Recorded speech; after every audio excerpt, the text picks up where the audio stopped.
नमस्कार दोस्तों, स्वागत है आपका अपने YouTube channel Saurabh Tewatia academy में। जैसा कि मैंने आपसे कहा था कि क्लासेस रोज़ आपको हिंदी की रात 8 बजे मिलेगी, तो रोज़ मिलेगी आपको क्लास। वर्णमाला में स्वर आपके चल रहे थे। स्वर का अगला पार्ट मैं लेकर आ गया हूँ कि होठों की स्थिति के आधार पर स्वरों को कितने भागों में बांटा गया है। क्लास आपको अच्छी लगे तो लाइक, शेयर और चैनल को सब्सक्राइब करेंगे। सौरभ सर अभी फ्री नहीं है, जब वो फ्री हो जाएंगे तो उनकी क्लास कंटिन्यू स्टार्ट हो जाएगी। तो आइए शुरू करते हैं आज की क्लास में बहुत ही इम्पोर्टेंट टॉपिक है, चल रहा है वर्णमाला। वर्णमाला में से एक ना एक क्वेश्चन हर एग्ज़ाम में आपको मिलता ही है। तो आइए शुरू करते हैं आज की क्लास को। सबसे पहले देखिए, होठों की स्थिति के आधार पर स्वरों को दो भागों में बांटा गया है। कितने भागों में बांटा गया है? दो भागों में। एक होते हैं आपके व्रतमुखी, यानी कि इनको गोलित स्वर भी बोल सकते हैं, और दूसरे होते हैं अवृतकार या अवृतमुखी या अगोलित। कंफ्यूज होने की बिल्कुल ज़रूरत नहीं है। वृत्ताकार गोलित और अवृत्ताकार अगोलित। वृत्ताकार या गोलित स्वर कौन कौन से होते हैं? इन स्वरों के उच्चारण में होठों की स्थिति क्या हो जाती है? आपकी गोल हो जाती है। जब होठों की स्थिति गोल हो जाती है तो उन्हें बोलते हैं गोलित स्वर। गोलित स्वर में कौन से आते हैं? छोटा ऊ आता है, बड़ा ऊ आता है, ओ से औरत, ओ से ओखली। ये सब क्या हैं? चार आपके गोलित स्वर हैं। गोलित स्वर यानी कि व्रतमुखी स्वर कहे जाते हैं। नंबर 2 पे आते हैं अव्रतमुखी या अगोलित। अव्रतमुखी या अगोलित। तो इन स्वरों के उच्चारण में होठ गोल नहीं होते हैं, बल्कि फैल जाते हैं।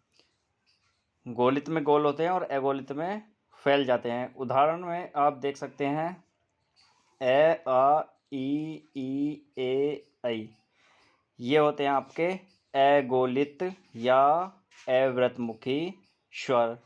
नेक्स्ट, अब जो स्वर थे वो आपके कंप्लीट हो गए। स्वर के बारे में जितना भी बताया जा सकता है वो सब बता दिया गया है। अब आपकी वर्णमाला को देख लेते हैं, यानी कि किस तरह से कंठ, तालु, मूर्धा और होठ, ओष्ठ, कौन सा वर्ण का उच्चारण कहाँ से होता है। अब देखते हैं वर्णों का उच्चारण स्थान, कि कौन सा वर्ण कौन से स्थान से उच्चारित होता है। तो आइए देख लेते हैं वर्णों का उच्चारण स्थान। वर्णों के उच्चारण में मुख्य विभिन्न भागों का उपयोग होता है। कुछ मुख्य उच्चारण स्थान इस प्रकार हैं, जैसे कि कंठ। कंठ में कौन से आते हैं आपके? इसमें स्वर और व्यंजन दोनों मिक्स हैं, तो आप अच्छी तरीके से रीड कर लेना। कंठ में आता है आपका ए से अनार, आ से आम, कै कबूतर, ख खरगोश, कै गमला, घ घड़ी और अणे खाली।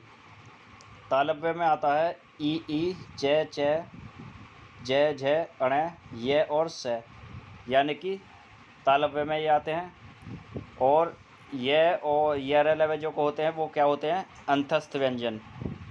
मूर्धन्य में आता है आपका रे ऋषि और ट वाली पूरी लाइन, और बाद में रे और से। रे और से किस में आएंगे? मूर्धन्य में। और रे ऋषि किस में आएगा? मूर्धन्य में। दंत में कौन से आएंगे? तैथ है, दैध है, न। ले और से, ले और से किस में आएंगे?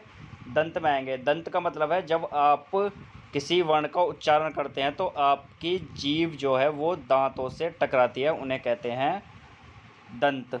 ओष्ठ में कौन से आएंगे? जो होठों की सहायता से बोले जाते हैं वो आपके ओष्ठ में आएंगे। ये आपके ओष्ठ में है।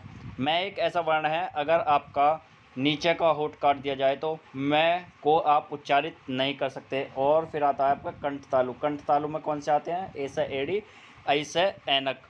और कंठोष्ठ में कौन से आते हैं? कंठोष्ठ में आते हैं ओ से औरत और औ से ओखली। तो ये थे आपके वर्णों के उच्चारण के विभिन्न स्थान। तो आप इनको एक बार ढंग से देख लेंगे, पढ़ लेंगे और अपने दिमाग में अच्छी तरह से बिठा लेंगे। क्योंकि वर्णमाला में क्या होता है, एक तो कै कबूतर तो आपको याद कर सकते हैं। कै के बाद आता है आपका च, ट चट, त पे तप और ये स यस। क्या हो गए? चट तप यस। तो इसी सीक्वेंस में देखेंगे। कै को तो आपको याद रखना है, कै ख ग ग अण। च छ ज झ अण। फिर च के बाद क्या आएगा? ट ठ ड ढ अण। फिर आएगा त थ द ध न। फिर आएगा प फ ब भ म। फिर आएगा य के बाद आता है य र ल व। फिर आएगा स है। तो इस तरह से इसको पूरी तरह से आप को मैंने एक ट्रिक बता दिया जिससे आप वर्णमाला को अपने दिमाग में बैठा सकते हैं। तो आज की क्लास को यहीं समाप्त करते हैं। अगली क्लास में आपको व्यंजनों के बारे में बताया जाएगा कि कौन सा व्यंजन अघोष है, कौन सा व्यंजन सघोष है, और बाकी इसके क्वेश्चन आपको कराए जाएंगे। तो आज की क्लास को यहीं करते हैं समाप्त। कल फिर मिलेंगे नेक्स्ट क्लास में। तब तक के लिए हमें दीजिए इजाज़त। धन्यवाद।